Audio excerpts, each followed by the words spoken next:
Thank you very much. And I must say that it is my great honor to join you today and to witness this incredible moment in history, the presentation of Congress's highest civilian honor to our friend, a true American hero, Bob Dole. And Bob, it's an honor to be here. Thank you very much. Great job. Great job.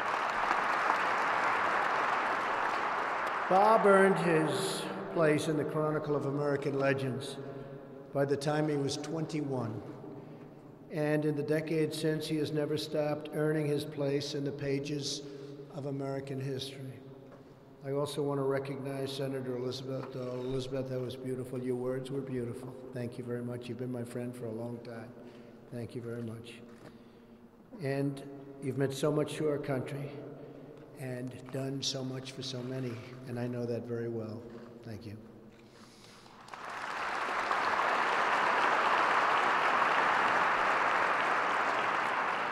Everything we've heard today reminds us of the thoughts of Second Lieutenant Dole when he was more than 4,000 miles away from where we are today, many years ago, as his body laid paralyzed against a cold, jagged Italian hill. His thoughts went back home, back to that small town in Russell, Kansas. On Hill 913, in those darkest moments, Bob Dole had home in his heart. He wanted to go home. And in the end, it was home that saved him. Home was his grandma, who believed that he would walk when the doctors doubted that he would even live. It was his mother whose love and cooking fueled the fight to move his legs just a half-inch higher each and every day. Half an inch each day, Bob. Half an inch, she would say, each day. It was Dawson's Drugstore on Main Street, where a cigar box sat on the counter to solicit donations for his so many surgeries. Home was where Bob Dole learned the classic American grit. He knows about grit that got him through 39 months in hospice. It was where he learned the values of loyalty and integrity, hard work, faith, and family that have defined him ever since.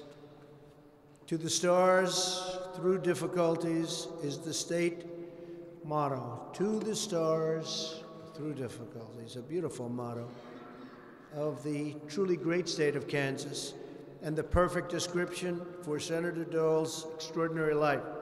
From his first year as a young representative from Kansas to his tenure as Majority Leader of the United States Senate, all the way to today, Bob Dole has never stopped fighting for those values.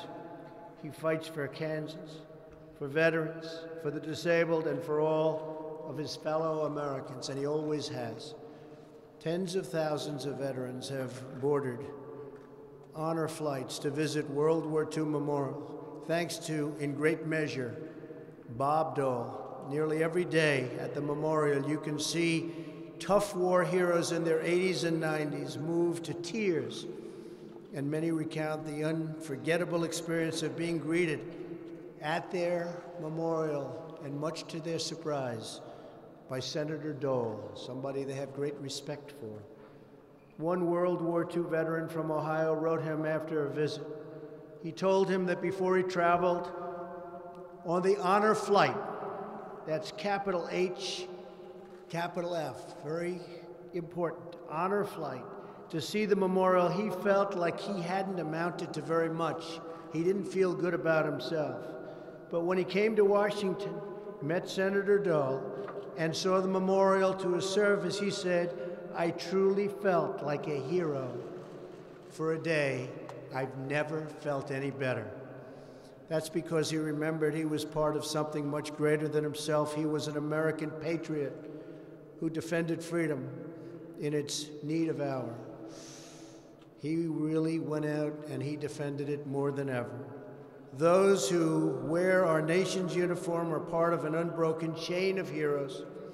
Their sacrifice, Bob's sacrifice, keeps us safe and prosperous and free. Long after we are gone, when our children and grandchildren and great-grandchildren visit that extraordinary tribute on the National Mall, they will no longer find World War II veterans gazing up at their memorial to their friends and their deeds. They will be gone, but they will still stand in the place where our heroes have stood for so many years. Their hearts will be filled by the beauty and reverence of that grand memorial, and they will hear the story of a great man who rose up from a small town in the heart of America to become a soldier and a congressman and a leader admired by all. They will hear the story of Bob Dole, and in hearing that story, they will truly learn what it means to be a great American. Bob, that is the legacy you have left our nation, and it will outlive us all.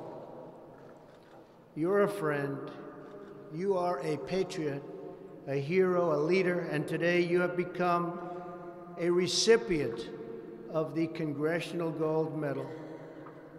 It's an honor to be with you, Bob. Thank you for your service. Thank you very much.